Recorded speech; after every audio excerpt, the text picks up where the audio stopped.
औज़ुबिल्लाहिमिनश्शैतानिर्रजीम बिस्मिल्लाहिर्रहमानिर्रहीम। दुनिया की तारीख में कुछ फैसले ऐसे होते हैं जो बज़ाहिर आम नजर आते हैं, मगर वक्त गुजरने के साथ साथ वो पूरी इंसानियत की तकदीर बदल देते हैं। अगर हम बात करें एक इंतखाब, एक इत्तेहाद और चंद खुफिया हमलों ने दुनिया को तीसरी आलमी जंग के दहाने पर ला खड़ा किया है तो गलत नहीं होगा। पढ़ो स्मार्ट के मुअज़्ज़ज़ दोस्तों, अस्सलाम वालेकुम। दोस्तों, अमेरिका में होने वाले हालिया आम इंतखाबात जिसमें डोनाल्ड ट्रंप को वाज़े बरतरी हासिल हुई, वो कोई आम इंतखाबात नहीं थे। इन इंतखाबात में डोनाल्ड ट्रंप के मुखालिफ कैमला हैरिस थी। कैमला हैरिस डेमोक्रेटिक से ताल्लुक रखती थी, जबकि डोनाल्ड ट्रंप रिपब्लिकन पार्टी का उम्मीदवार था। इन इंतखाबात में मुसलमानों की बड़ी तादाद ने जोश खरोश से हिस्सा लिया और डोनाल्ड ट्रंप को वोट डालकर कामयाब कराया। उसकी वजह ये थी कि बाइडेन के दौर में इसराइल ने फलस्तीन पर चढ़ाई की और हजारों की तादाद में फलस्तीनियों को शहीद किया। मुसलमानों में इस हवाले से गमो गुस्सा पाया जाता था। चुनांचे मुसलमानों का ये ख्याल था कि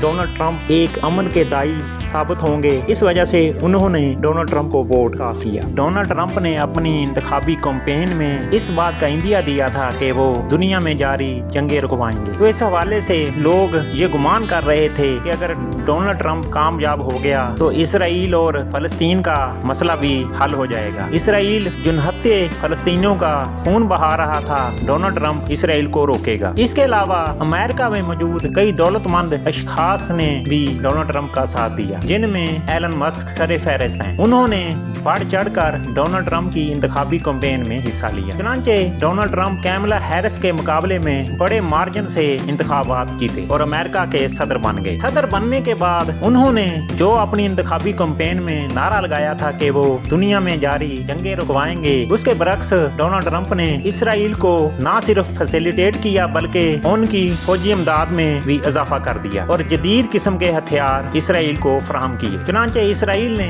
फलस्तीनियों का खून बहाने में कोई कसर न उठा रखी। अमेरिका जो कि इसराइल को फौजी इमदाद देता था, अब इसराइल इत्तेहादी नहीं बल्कि अमेरिका का राइट हैंड पार्टनरशिप कहलाने लगा। मुश्तरका इंटेलिजेंस, मुश्तरका फौजी हिकमत अमली और मुश्तरका दुश्मनों की फहरिस्त में उन्होंने जून 2025 में रात की तारीकी में अमेरिका के तावन से ईरान पर हमला कर दिया। ईरान की आला फौजी क़यादत और सिविल क़यादत को निशाना बनाया और इंफ्रास्ट्रक्चर को भारी नुकसान पहुंचाया। जवाब में ईरान ने भी इसराइल के कई इलाकों पर बैलिस्टिक मिसाइल दागे। इसराइल के ख्याल के मुताबिक ईरान एटमी बम बनाने के बहुत करीब पहुंच चुका था, इस वजह से उन्होंने ईरान पर हमला किया। चूँकि इसराइल के पास वो जदीद टेक्नोलॉजी नहीं थी जिसकी वजह से वो ईरान का एटमी प्रोग्राम पूरी तरह से तबाह कर सकते, लिहाजा उन्होंने अमेरिका से दरखास्त की कि वो इस जंग में उनका साथ दे। चुनांचे डोनाल्ड ट्रंप ने इसराइल का साथ देते हुए ईरान की जोहरी तनसीबात जिनमें फर्दो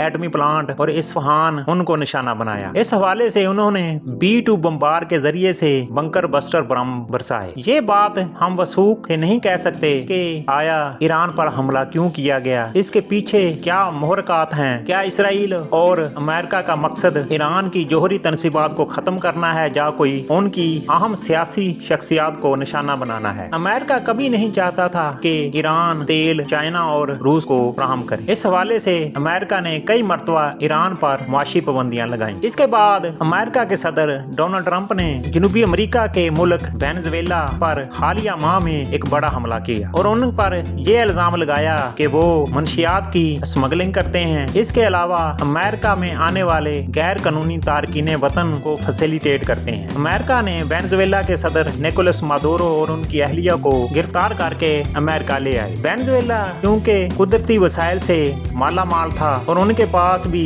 मादनी तेल कसीर तादाद में मौजूद था, इस वजह से हतमी तौर पर तो नहीं कहा जा सकता कि वेनेजुएला पर हमला करने का अमेरिका का क्या मकसद हो सकता है। बहरहाल अमेरिका ने वेनेजुएला से तेल की सप्लाई अपने मुल्क में शुरू कर दी। दूसरी तरफ ईरान भी मादनी तेल की दौलत से माला माल है। अमेरिका की हमेशा से ख्वाहिश रही है कि वो ईरान को किसी भी तरीके से कंट्रोल करे। आयतुल्लाह खामनाई के होते हुए ये मुमकिन नहीं था। एक तरफ अमेरिका ईरान के साथ मुज़ाकरात कर रहा था और इस बात का इंदिया दे रहा था कि अगर ईरान ने जोहरी प्रोग्राम और मिसाइल प्रोग्राम को मनसूख ना किया तो इसको इसके बदले में भारी कीमत चुकाना पड़ेगी। चुनांचे अमेरिका ने अपने बहरी बेड़े मशरिक वस्ता में तैनात कर दिए और 28 फरवरी 2026 को इसराइल के साथ मिलकर ईरान पर हमला कर दिया। इस मर्तबा भी ईरान की आला सिविल और फौजी क़यादत को निशाना बनाया और इंफ्रास्ट्रक्चर को भारी नुकसान पहुंचाया। इस जंग में ईरान के सुप्रीम लीडर आयतुल्ला खामनाई शहीद हो गए और इसके साथ ईरान के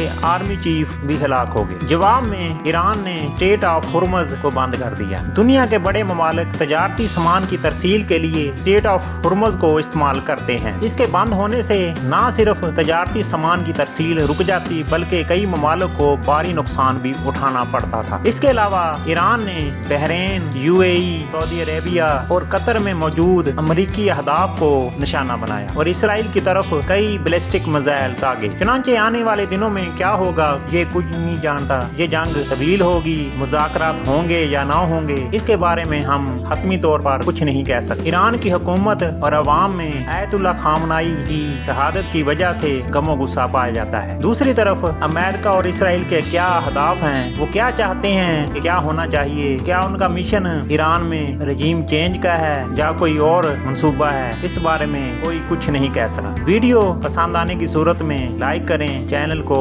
सब्सक्राइब करें। मिलेंगे जल्द ही नए टॉपिक के साथ, तब तक के लिए अल्लाह हाफिज।